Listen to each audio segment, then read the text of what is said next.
Welcome to the Investment Roundtable. My name is Marina Simbwa. I work with Legacy as a financial representative. And today I'll be hosting two lovely people, Bobby and Victor, who will shortly be introducing themselves to you all. Over to you, Bobby. My name is Barbara Katamba. I work with Sol Events Africa as the Events Operations Director. Nice to meet you, Bobby. Thank you. Victor, the mic is all yours. My name is Victor Kadu Kukiriza. I am the General Operations Manager of Lakes of Grace, which is a family business. Nice. Lovely to have you all here. So before we get into it, happy Love Month, happy Valentine's Thank you. to you and your loved ones.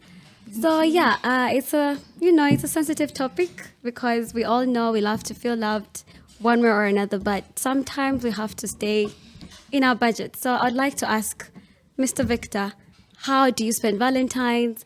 What do you do in particular? How do you, find ways to still save money along the way and, get back to something when the day is done? Yeah, I hear you. So personally, on Valentine's Day, I'm working most of the time. It's because we run a resort and we find ourselves really compiled with so many people and guests that day. So I am just really, really, really not sure how I can answer that, to be honest. Okay, let's make it a bit specific. Gotcha, You do gotcha. own a business, right? Yes, So yes.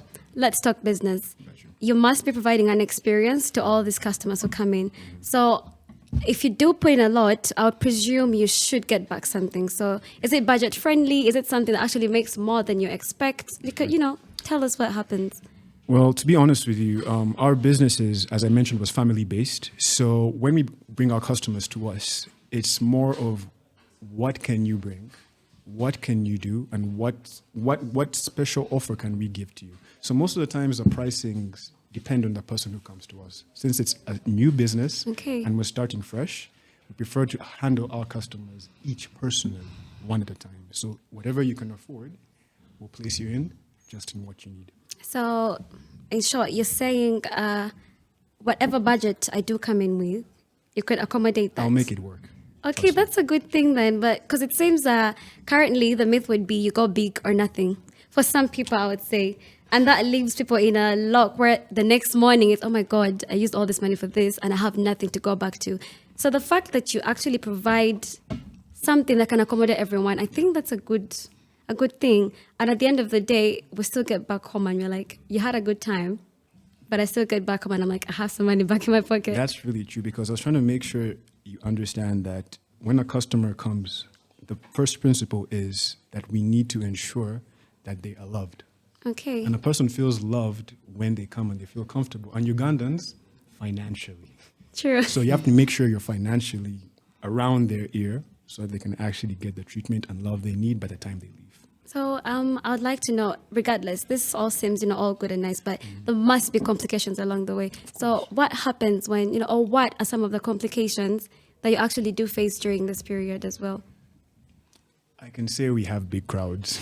Crowd population, the crowd control in this and during this season is really the biggest problem we have because everyone knows we offer this service, but the rate at which they come is really It's really high. So really you high. Okay. So we're really trying to manage it. That's my only problem, but we're really That's trying. a good problem, though, it's- sir. Yeah, it's just the rate. That's a good problem. Yeah. Okay, that was nice to hear. So Yes, ma'am. thank you.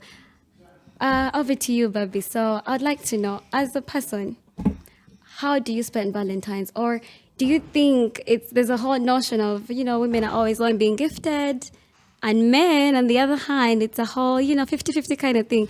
So if you, in your position right now, so how do you plan to spend it? Do you have a budget? Do you plan this prior to the year? Or do you discuss these things with your partner? In short, how do you do it? Okay. I think spending Valentine depends on your person. Okay. If your person, like your boyfriend, hubby, girlfriend, is too, like, she's into she's into Valentine, Okay. then you have to start saving for it.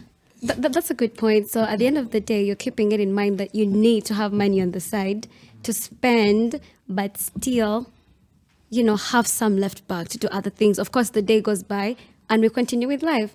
So on your end, you're saying you'd save something, spend what you have to, and then the rest goes back to what, a saving account, or what do you usually? Okay, if you're budgeting, what are the proportions of how this money goes? There's Valentine, Okay. there's kids, and Okay, so let me start with kids. Okay. When you have kids, when you're spending, you have to put in mind, you have to think about the kids, okay, school fees, what. So if you're going to spend like there is no tomorrow, Valentine is just one day. So me personally, I would spend a little and save more for the future. that's a very good thought. Thank you for that. So, ladies and gentlemen, as you have heard from Mr. Victor and Mrs. Babi K, you don't have to break the bank to actually make someone feel special. You can do the most, you can still do the least by being sentimental, or book prior and still have money to come back to. At the end of it all, everyone wins. So happy Valentine's to you all. Go home, make someone feel loved, and yeah, thank you for coming with us through this journey. And follow us through our social media channels: YouTube, TikTok, Instagram, Legacy Hills Investment.